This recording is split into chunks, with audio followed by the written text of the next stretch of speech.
जय हिंद दोस्तों। वेनेजुएला पर अटैक के बाद अब ट्रम्प का कॉन्फिडेंस बहुत हाई है। इसी कॉन्फिडेंस में उन्होंने अब भारत को भी वार्निंग दे दी है। और वार्निंग क्या, एक तरह से भारत का मजाक उड़ाया है अपने मीडिया के सामने। आप देख सकते हैं, ट्रम्प ने बोला है कि पीएम मोदी को पता है कि मैं उनसे खुश नहीं हूं। अब यार, ट्रम्प तो ऐसे बोल रहे हैं कि मैं खुश नहीं हूं जैसे ये कोई इंडियन फैमिली के फूफा हो। इनका खुश होना बहुत जरूरी है।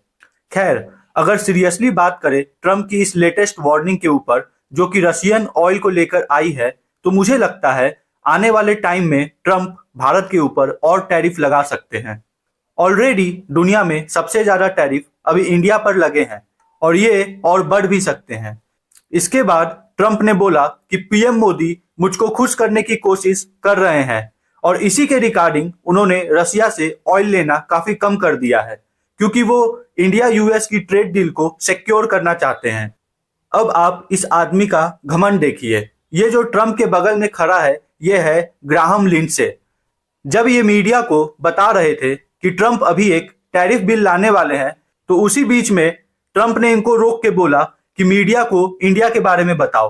तो ये आदमी बोलता है कि इंडिया के एम्बेसडर अभी 1 महीना पहले मेरे पास आए थे और पूरे टाइम रिक्वेस्ट कर रहे थे कि अब तो हमने रसिया से ऑयल लेना काफी कम कर दिया है, प्लीज अब प्रेसिडेंट ट्रम्प से बोल के भारत पर जो एडिशनल 25% टैरिफ लगे हैं उसको कम करवा दीजिए। और फिर ये तीनों इस बात पर हंस रहे थे। लिटरली आज के पहले किसी प्रेसिडेंट में इतना एरोगेंस नहीं था जितना ट्रम्प में है। दोस्तों, आप जब ट्रम्प का इंटरव्यू देखेंगे तो आपको समझ आएगा कि इस इंसान में कितना घमंड है। अपने एक इंटरव्यू में ये पुतिन का मजाक उड़ाते हुए बोल रहे हैं कि पता नहीं कैसे लोग 3-4 साल तक युद्ध लड़ते रहते हैं, ऐसा लगता है जैसे हम पुराने जमाने में जी रहे हो। उसके बाद ये बोलते हैं कि आज पूरी दुनिया में अमेरिका जैसी फोर्स किसी के पास नहीं है जो 1 घंटे में किसी देश को हरा सके। अब दोस्तों, इनको एयर स्ट्राइक करने में और युद्ध लड़के जमीन कब्जाने में अंतर भी नहीं पता है। अमेरिका ने वेनेजुएला में जो किया है वो तो इंडिया भी कर सकता है बांग्लादेश और पाकिस्तान के साथ, क्योंकि ये तो एक तरह की एयर स्ट्राइक थी।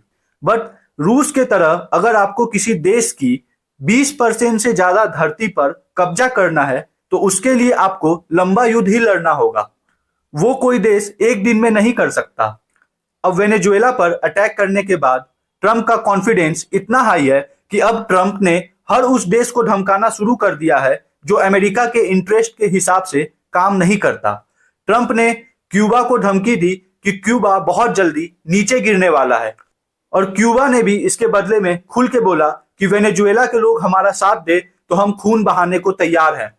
तो आने वाले टाइम में वेनेजुएला के तरह क्यूबा पर भी सेम एक्शन हो सकता है। उसके बाद ट्रम्प ने ईरान को धमकी दे डाली। ट्रम्प ने बोला बहुत जल्दी हम ईरान का इलाज भी कर देंगे। और इजराइल की तरफ से भी एक ट्वीट आया था कि ईरान वालों जरा देख लो वेनेजुएला में क्या हो रहा है और अपने बारी के लिए इंतजार करो। तो निश्चित ही अमेरिका और इजराइल मिलके अब ईरान में भी एक बड़ा ऑपरेशन प्लान कर रहे हैं। इसके बाद ट्रम्प ने मैक्सिको, कोलंबिया, ब्राजील, ग्रीनलैंड सबको एक लाइन से धमकाया।